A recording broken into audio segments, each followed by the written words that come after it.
Hello and welcome back to another Honor Respect and to another edition of NXT Out of 10.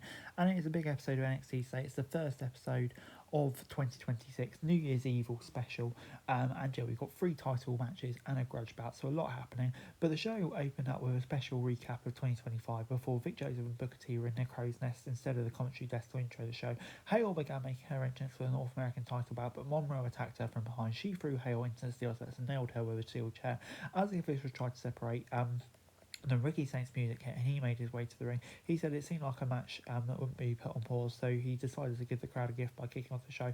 The crowd booed and chanted names at Saints. He spoke about being the biggest star in NXT. He said no matter who leads with the NXT Championship tonight, he is winning it from them. It wasn't a bad promo, but it was incredibly generic. You could almost say is exactly what he would say. Saints loses charisma, but pre-written homos don't really help him shine. Moving on into the grudge match between Paxi and Dame. The former Cullen teammates have been waiting to get their hands on each other since their last counter, which Dame won. Dame took control earlier while taking lots of trash. She threw Paxi from the corner to corner, but she went well once too often. And ended up in a half crab in the corner. The crowd chanted for Paxi as she began to take over. She began to focus on Dane's knee for a bit and also hit a nice rolling drop on the apron. Dane yanked her into the top rope to regain the upper hand as the show went to break. Neither of these women are afraid to get physical, so this match had some good starts that showed off how much they've grown in the ring. They may not have stolen the show, but it was an improvement on their last outing, trading control back and forth, so it wasn't clear who would get the win. Dane failed to pin Paxi multiple times, taking her out with a brutal spear through the ropes and sending her into steps. Paxi recovered and hit a 450, followed by a finisher for the pin and the win. Other than the 450 not looking too good, everything else in this match worked pretty well. So yeah, I'm going to give it a 6 out of 10.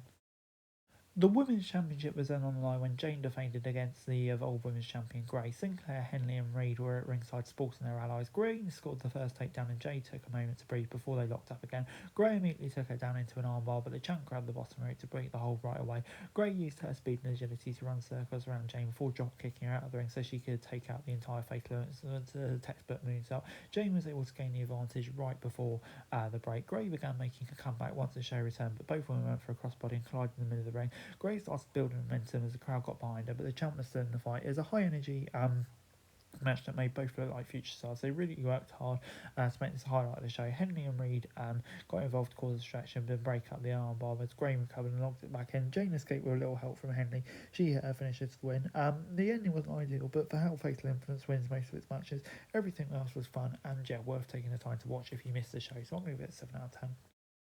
Moving on then to Thea Hale's Open Challenge. After Monroe caused her title match to be cancelled and got herself booted from the arena, Hale held an Open Challenge, but she was a little worse for wear, limping to the ring, holding ribs. She gave a quick promo saying she promised the fans a title bout, so she's going to deliver. Several women came out trying to answer the challenge, but Paxi showed up with Chainsaw and cut to the front of the line. Sadly, Dame appeared behind and kicked her in the head. The Cunning made the ref get in the ring and call for the bell, so the match was official. Dame was looking to make up for the loss earlier in the show and immediately took control. Hale fought back and left her a lunging opponent, continued to beat her on and slam her all over the ring. It looked like there might be a short squash at first, but they wrestled for a break into the next segment. The longer it went, the more frustrated Dame looked. Hale wanted comebacks, but she was doing a good job selling how hurt she was.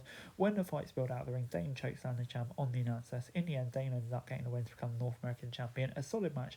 Felt a little weird to path to get Dame holding a title. What happens with Hale and Monroe now kind of remains to be seen. But yeah, kind of a shame really how it's played out on the whole.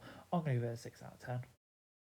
Returning from the break, Page was in the ring trying to hold a celebration for himself since he had more successful title matches than anyone else in NXT in 2025. He brags about beating Moose and sending back to TNA last week. He said that despite Femi and Slater having a title match, they're not main event because he is. He also talks about how he defeated people in many countries from many brands before he was interrupted by Jasper Troy, the men's speed champion. He said he's out to prove he's the best big man in NXT, which brought out Josh Briggs to claim he was the best big man. They were soon joined by Stax. Shalila Hill also made an appearance and said he had an upcoming title match against Stax thanks to Santino and Ava. Tavian Heights was up next and said he had a title match against Troy set up for next week. It broke down and caused a huge fight with Hill standing last.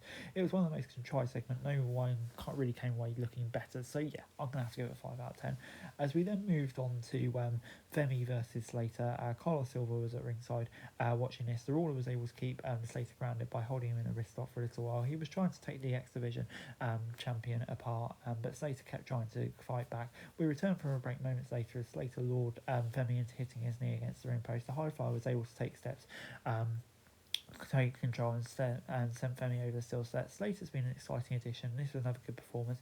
Femi did a good job selling him for him while appearing to be his dominant self. It was a good clean match that ended with the ruler retaining his title and then possibly giving it away, relinquishing it with Tony D looking on. Who knows what's going to happen here? But yeah, that's an interesting development and one that I don't really see the point of. I'll get these going to the main roster, but giving it away like that, I'm not sure. We'll have to see where that goes. I'm going to give it a 7 out of 10 though. I thought this match alone was really good, and we'll probably need to. Overall, NXT this week gets a 6 out of 10 for me. It's a weird episode. It definitely had some highs throughout it, but yeah, there was a lot of stuff there that maybe didn't quite make as much sense. So yeah, it's going to be interesting to see where we go, and obviously the Femi stuff will probably dominate for the next few weeks. So yeah, intriguing stuff all round, and overall I'm going to give it a 6 Hey out guys, of 10. that's it for this video. Thanks very much for watching. Remember to like, share, subscribe, follow us on our socials, link in the description below for daily wrestling news, meme and content. Subscribe to our other channels on screen right now, that'd be greatly appreciated. Thanks very much for watching. Peace out.